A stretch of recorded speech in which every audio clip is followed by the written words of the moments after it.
This is Charleston's retirement coach, Brandon Bowen.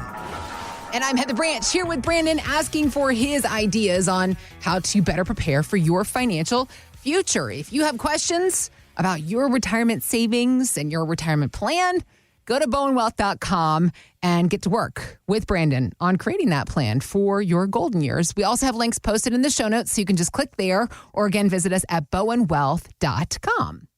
All right, let's talk about income. We were touching on President Biden's thoughts and the idea of inflation and cutting rates. We are just going political today, accidentally, because we try to stay politic free on this radio program. Yes, but at the end of the day, I mean, so many decisions from Capitol Hill and Washington affect every single one of us, all the way down to the great folks at Charleston. So that's right. We got to consider it. And one of the big concerns that's been obviously talked more and more about is the idea of Social Security and the threat upon it, because it's estimated that Social Security's trust fund will dry up as early as 2035. So just about a decade from now. Mm-hmm. And if Congress does nothing, benefits in that case could be cut by as much as 25%.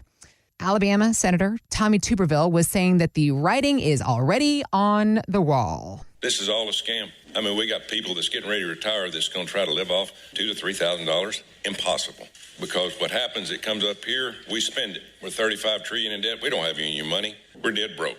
We are in huge trouble.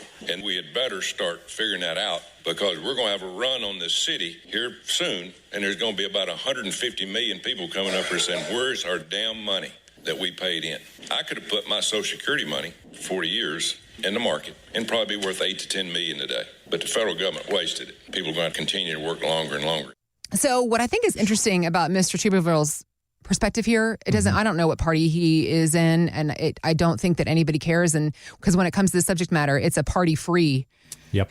All parties involved say aye, because the idea about what could happen to Social Security and what the government is doing with our money is very troubling for everybody, Brandon. So the question is, what can we do now to act as an income hedge in the case that Social Security does implode within the next 10 years, and basically just figure out how to overall plan and protect our income streams in retirement? Mm-hmm. So this is very, very concerning to everyone when they come in and we talk about it here. And I'm 45. I'm already planning on a fraction of what I hope to get, right? I'm not even planning for it. My husband, Kyle, and I'm like, if whatever we get for Social Security, we're just going to look at that as a little bonus check. We cannot count on it, though. That's right. Don't plan on it if you get $1,000, And then that's our nice little travel bonus every month. Yep. And I think at some point they've got to, yes, they have to address this thing. If they don't, 25%. And then there will be protests in the streets in Washington. Yeah. Oh, yeah. Look at Paris, right? When they tried to change their retirement rules and their, government benefits there. I mean, that's what you saw. But they were doing it because if they didn't, yes, the funds were drying up. It wasn't fun. It wasn't funded. So the exact same thing's going to happen here, and they just keep kicking the can because it's not a good answer. Nobody wants to deal with it. It's not a good answer, right? Mm-mm. So I think what they're going to do at some point, once they finally address this thing, it's going to be one of these where, like, okay, if you're over 50, you're on the old plan, or over 55, you're on the old plan, but the younger ones, you're on this new 2.0. Okay. Mm-hmm. That's what they're going to have to do. Something like that. Okay. Mm-hmm. But you just asked, how can we plan on this? So I would even add, there's a few more people I want to listen up here. Right. Okay. So these people, I want you to also listen, because you're in the same boat here as far as income reducing. Your income reducing. And so this would be maybe a couple, if you're a couple and one of you has a pension with no survivor benefit. Okay. Mm-hmm. If maybe you selected an option where there's zero survivor benefit, okay, that's going to be a reduction in retirement at some point. Also, people don't think about this. What about if you've got two Social Security checks and they're both pretty similar? Yeah. Let's say, for example, you're both husband and wife, you're both at $2,500 a month. Yeah. Okay. Yeah. When one of you passes, what happens is, basically like the higher amount continues. So if they're both pretty similar, then you're looking at a 50% cut. 50% reduction right there. Yep. Right? Yep. So then you've got this Social Security, maybe a potential 25% across the board. So, there are a lot of issues. Yeah. that you've got to address. And if you're already thinking, oh my gosh, he's already talking about me, right? We are affected by these things already. So those are all ways that our income could potentially go down. Yep. Okay. Yep. And a drastic reduction. And maybe like just when you couldn't afford it, for this to happen. Okay.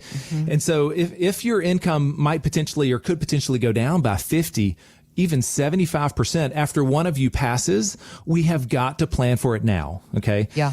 Let me tell you about a husband and wife who became clients. I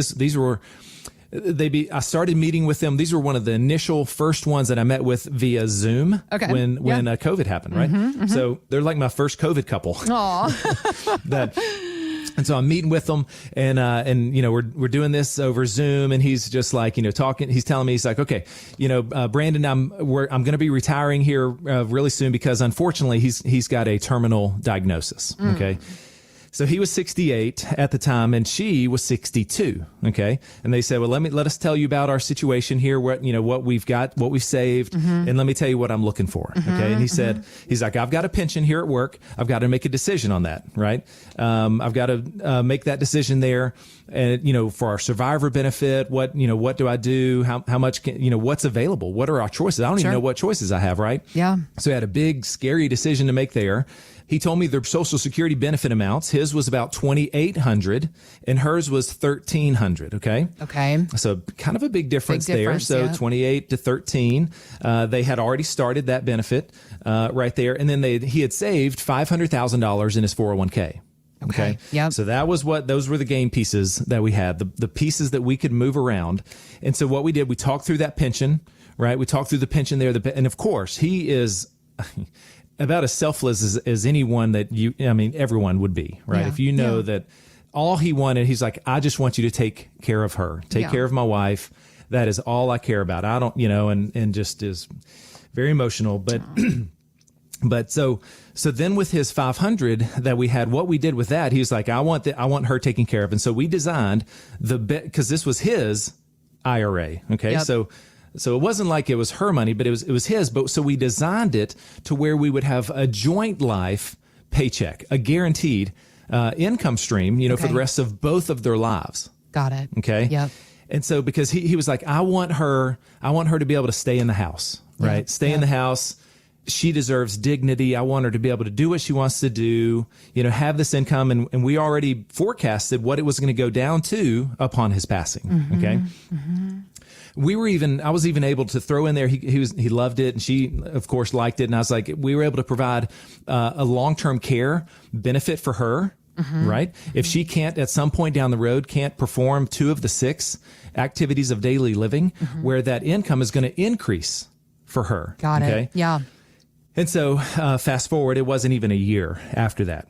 He passed. She passed. Yep. She came in and just crying in the office. And so we got everything situated for her and got things switched over to the beneficiary paychecks. Yeah. And I helped. We've met her numerous times at Starbucks over there and on John's Island, just to ease the burden, just to know that we are here through the ups and the downs. Retirement is going to take these. That's one thing we do know that is constant is change. Yep. Things are going to happen. And so we would go and do whatever we need to do. And there's times when she's been quite scared. And I just want to talk. I need to talk to Brandon. She would call the office. I would call her back and just reassure her on certain things at just different times when we all get weak, and just start doubting stuff.